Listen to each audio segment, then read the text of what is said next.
Mengungkap kebrutalan pertempuran Surabaya. Salah satu episode sejarah paling membekas dan mengakibatkan trauma mendalam pada pasukan Inggris. Dalam Perang Dunia Kedua, pasukan kavaleri Inggris dan Amerika Serikat menurunkan M4 Sherman di setiap palagan. Tank berwujud raksasa yang terbukti sukses dalam memenangkan berbagai pertempuran terutama saat pihak sekutu berhadapan dengan Jerman di palagan Afrika dan Eropa. Namun berhadapan dengan para pemuda Surabaya, nampaknya hal itu sama sekali tidak terpengaruh. Alih-alih ketakutan, justru mereka seolah saling berlomba untuk menghancurkan dan awaknya menjadi bulan-bulanan. Sejarawan Moekardi mengatakan bahwa serangan nekat pasukan bunuh diri pejuang Indonesia yang hanya menggunakan granat di tangan banyak meluluhlantakan tank-tank raksasa milik Inggris itu. Pernyataan Moekardi tentu saja bukan isapan jempol semata. Des Alwi, pelaku pertempuran Surabaya, mengisahkan bagaimana mulai 10 November 1945 para pelaku bom bunuh diri mulai berkeliaran di seluruh wilayah Palagan. Menjelang tengah malam, mereka yang terdiri dari anak-anak muda fanatik dan hanya bersenjatakan granat melakukan penyergapan massal terhadap tank-tank Inggris yang mulai keluar dari sarangnya. Mereka ramai-ramai menaiki tank-tank tersebut, membuka kanopinya dan langsung menerjunkan diri masuk ke dalam tank, meledakkan seluruh isinya, termasuk diri mereka, ungkap Des Alwi dalam pertempuran Surabaya November 1945. Sementara itu, guna membungkam artileri para pejuang Indonesia yang terus menyalak, para serdadu Inggris membakar sekaligus membombardir sejumlah perkampungan penduduk yang padat seperti terjadi di Pengapon, Pasar Turi, Kapasan, Semoet, Jagalan, Paneleh, Pasar Kembang, Tamarindlaan, Pasar Besar, Kebalen dan beberapa kampung lainnya.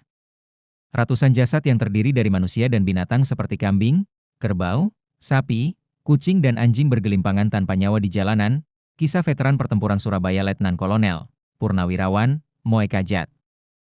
Praktis ganggang di perkampungan itu musnah. Penduduknya yang masih hidup kocar-kacir sambil berusaha menyelamatkan nyawa mereka tanpa bisa membawa harta apapun. Saksi lain, Suharyo Padmodiwiryo alias Haryo Kecik mengenang bagaimana saat dia dan pasukannya menghindari tembakan-tembakan artileri Inggris, di jalan menuju bioskop Flora dia berpapasan dengan dua perempuan dan seorang lelaki tua. Semula saya kira pria itu menggendong bayi, ternyata yang dipegang adalah ususnya yang keluar dari perut. Melihat pemandangan itu, salah seorang pejuang yang mengikuti saya muntah, kenang Haryo Kecik dalam autobiografinya. Selain duel artileri, tidak jarang terjadi perkelahian brutal satu lawan satu di tengah gang, jalanan dan bahkan di balik reruntuhan bangunan. Haryo ingat beberapa hari sebelum meletus peristiwa 10 November 1945, dia pernah tak berdaya mencegah gerombolan massa mengambil puluhan serdadu Inggris yang menyerah dari tangan pasukannya. Secara brutal, seluruh prajurit Inggris itu disembelih dan dipenggal di atas sebuah jembatan tua. Seorang yang berbadan kecil maju ke arah saya, dan dengan wajah merah dan suara serak meminta agar saya meminjamkan pedang. Tampak senyuman sadis pada wajahnya. Tangannya memegang pedang berlumuran darah.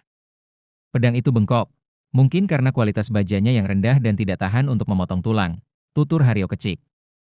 Des juga masih ingat bagaimana sekumpulan serdadu Inggris yang mungkin beragama Islam terkepung oleh para pejuang Indonesia.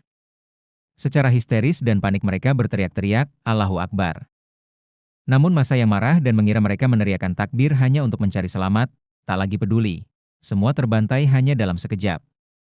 Pertempuran Surabaya memang merupakan salah satu episode paling heroik, mencekam sekaligus brutal dalam sejarah pasca Perang Dunia Kedua. Akibat Inggris bersikeras untuk tetap setia kepada perjanjian Potsdam, di ujung Desember 1945 mereka harus kehilangan sekira 1.500 serdadunya, termasuk di dalamnya dua perwira terkemuka berpangkat brigadir. Jumlah orang Indonesia yang gugur dalam peristiwa itu sendiri diperkirakan berjumlah sekira 16.000 jiwa.